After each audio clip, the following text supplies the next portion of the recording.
रात की बातें कर एक थी बिजली में दो भाई रहते थे। एक का नाम इकबाल, दूसरे का नाम जमाल था। इकबाल का बेटा अरमान जो हर वक्त फ़ोन चलाता रहता था, टिकटॉक रील्स बनाता था, इंस्टाग्राम चलाता था, फेसबुक चलाता था, सोशल मीडिया पे हर वक्त एक्टिव रहा करता था। उसकी मम्मी 5 वक्त की नमाजी थी, बेटा लेकिन फ़ोन चलाते रहता था और माँ को बिल्कुल पसंद नहीं। बेटा का जोश चढ़ा था, वो फेमस होना चाहता था, इसीलिए हर वक्त वो फ़ोन चलाता रहता था। एक दिन जब उसकी मम्मी कमरे में आई तो कहने लगी, अरमान क्या है तुम हर वक्त सोशल मीडिया पे एक्टिव रहते हो, थोड़ा काम वाम कर लो, अपने अब्बा के बिजनेस में थोड़ा हेल्प करो, हाथ बटाओ, 5 वक्त की नमाज पढ़ो, क्या ये सब हर टाइम रील्स बनाना, क्या ये सब करते रहते हो? हाँ, तुम्हारे पापा कहते हैं मुझे कि समझाती नहीं हो अरमान को। अब मैं तुम्हारे पापा को क्या कहूँ? हाँ, मैं तो कहती हूँ ना कि उनके बेटे को मैं बहुत समझाती हूँ, पर वो समझता ही नहीं। हर टाइम फ़ोन चलाना अच्छी बात नहीं होती, इससे तुम्हारी आइज़ पे साइड इफ़ेक्ट पड़ सकता है। अरमान बेटा, बात समझो, तुम नमाज़ पढ़ो, काम में हाथ बटाओ, फ़ोन भी चलाओ, बारिश हो रही है बाहर, इंटरनेट बंद करो, बिजली कड़क रही है, तुम्हें समझना पड़ेगा ना बेटा, क्या रील्स बनाते रहते हो? ओहो मम्मी, अभी जो ट्रेंड चल रहा वही ना करूँगा। अभी फेसबुक इंस्टाग्राम में रील्स वायरल्स हो रहे, इसलिए सोचा कि रील्स बना लूँ। अभी ट्रेंडिंग में गाना जो निकला तौबा तौबा वाला, उसी पर मैं रील्स बना रहा था मम्मी। और मम्मी, मैं तो फ्राइडे को पढ़ता ही हूँ ना नमाज। और क्या आप पढ़िए ना नमाज मम्मी, मुझे तो इतने सारे काम होते, रील्स बनाओ, एडिट करो, फिर उसे कितने टाइम में अपलोड करना है, वो सब भी तो करना पड़ता है ना मम्मी। सब कुछ कैसे मैनेज करता हूँ मैं ही जानता हूँ।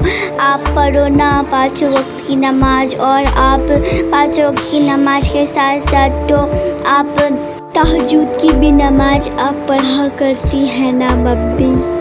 हाँ बेटा, तहज्जुद की नमाज में इन 5 वक्त की नमाज से ज़्यादा ताकत होती है, क्योंकि अल्लाह के बंदे अपने प्यारे नींद को तोड़कर वज़ू बनाकर नमाज को अदा करते हैं। मैं तो कहती हूँ तुम 5 वक्त का नमाज ना पढ़ो, लेकिन तुम तहज्जुद की नमाज पढ़ो, उसमें बहुत बरकत है। अल्लाह ताला हम बंदों को तहज्जुद की नमाज पढ़ते वक्त देखता है, अल्लाह तो बहुत खुश होता है। मेरे बेटे, नमाज पढ़ा करो, फ़ोन भी चलाया करो, एक ही ज़िंदगी है, हर कुछ करो मेरे बेटे, लेकिन नमाज को कभी नहीं छोड़ो, ठीक है? दिन की बात है, मैं तुम्हें बताती हूँ अरमान बेटा, नमाज की क्या ताकत है, तुम यकीन नहीं करोगे, लेकिन फिर भी मैं तुम्हें बता देती हूँ। मेरी बात ध्यान से सुनो अरमान बेटा। तुम्हारे पापा के भाई का नाम जमाल था, वो लोग बहुत गरीब थे, लेकिन गरीब के करीब तो अल्लाह रहता है ना, हम भी तो है, लेकिन सबकी अपनी अपनी। तो क्या हुआ, उसकी बीवी नमाज पढ़ती थी, नमाजी थी, 5 वक्त की नमाज पढ़ती थी। उसका छोटा बेटा आरजू था, 5 साल का था वो, उसको हमेशा सिखाती थी नमाज पढ़ना। एक दिन जब वो नमाज पढ़ने के लिए गई तो सच्चे दिल से वो नमाज अदा कर रही थी तो उसका 5 साल का छोटा बेटा आग में जल गया। और फिर? हाँ मम्मी, फिर क्या हुआ? आरजू बचा या नहीं? बोलिए अम्मी जान। ज़हीदा बहुत रो रो कर अल्लाह ताला से दुआ कर रही थी कि फिर क्या मम्मी? आगे तो बोलिए। दुआ कर रही थी तो क्या हुआ? फिर क्या मेरे अरमान बेटे, तुम सुनकर हैरान हो जाओगे। अल्लाह ताला का करिश्मा से उसका बेटा सही और सलामत अपने पापा अम्मी के सामने हाजिर हो गया और फिर अपनी अम्मी की नमाज़ें अदा करने लगा, नमाज़ी बन गया। अच्छा ना मम्मी, मैं थोड़ी ना कुछ कह रहा हूँ। ठीक है, नमाज अपनी जगह। क्या मम्मी, अब मेरा रील्स बनाने का टाइम हो रहा है और मुझे एडिट करके अपलोड भी तो करना है ना। पूरी दुनिया रील्स बना रही है तो मैं पीछे क्यों रहूं? मैं भी रील्स बनाऊंगा ना मम्मी। रील्स में थोड़ी इंटरेस्ट आती है, मुझे अच्छा लगता है रील्स बनाना, इसलिए मैं रील्स बनाता हूँ। मम्मी, आप नमाज पढ़ो ना, आप नमाज मत छोड़ना, आप नमाज पढ़ते ही रहो। मम्मी, अब मुझे आप अकेला छोड़ दे तो मुझे बहुत सारा काम है। रोशिदा के जाने के बाद फ़ोन चलाना स्टार्ट कर देता। अरमान, तुम्हें समझ में नहीं आता कितनी दफ़ा तुम्हारी मम्मी तुम्हें समझाए कि हर वक्त फ़ोन देखा मत करो। हाँ, दिन में तो चलाते ही हो, पूरा रात भर फ़ोन कौन यूज़ करता बेटा? समझा करो, आइज़ पे तुम्हारे नुकसान पहुँचेंगे।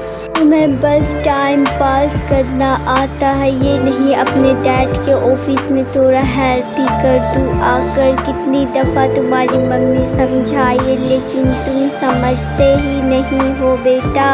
कि आइंदा मैं तुम्हें अगर फ़ोन चलाते देखा ना तब मैं तुम्हें पनिशमेंट दूंगा और तुमसे ये फ़ोन ले लूँगा। मैंने तो तुम्हें आईफ़ोन गिफ्ट किया था बेटा, बट मुझे नहीं पता था कि आईफ़ोन देने से इतने साइड इफ़ेक्ट हो जाएंगे तुम्हें कि तुम फ़ोन ही चलाते रहो। डैड, आप भी ना, मैं क्या फ़ोन में फालतू कुछ देखता हूँ या फिर स्क्रॉल डाउन करके देखता हूँ? ऐसा कुछ भी नहीं है डैड, मैं तो बस अपना बनाता हूँ।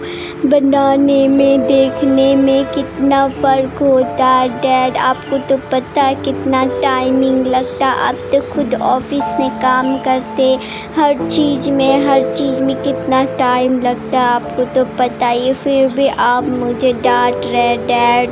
मैं जब भी हाथ में फ़ोन लेता हूँ कभी मम्मी आकर मुझे डांटने लगती है तो कभी आप आकर मुझे डांटने लगते, तो मैं काम कब करूँ? बस आप लोग के हाथ में फ़ोन लेकर मैं आप लोग की बस डांटे ही सुनता रहूँगा, तो मैं अपना काम कब करूँगा डैड? बताइए आप ही। ये क्या, मैं अब क्या करूँ? मैं आप ही बताइए डैड। प्यारे दोस्तों, क्या आप लोगों ने मुझे सब्सक्राइब कर लिया? और घंटी के आइकन को दबाना बिल्कुल मत भूलिएगा। क्या हुआ जी, आप लोग इतना ज़ोर ज़ोर से बातें कर रहे हैं, आवाज़ घर के बाहर तक जा रही है। क्या हुआ आप लोगों को? मैं आया तो देख रहा हूँ तो ये फ़ोन चला रहा था। ठीक है, फ़ोन चलाए तो ये दिन में भी फ़ोन चलाता है और ये रात में भी फ़ोन चलाता।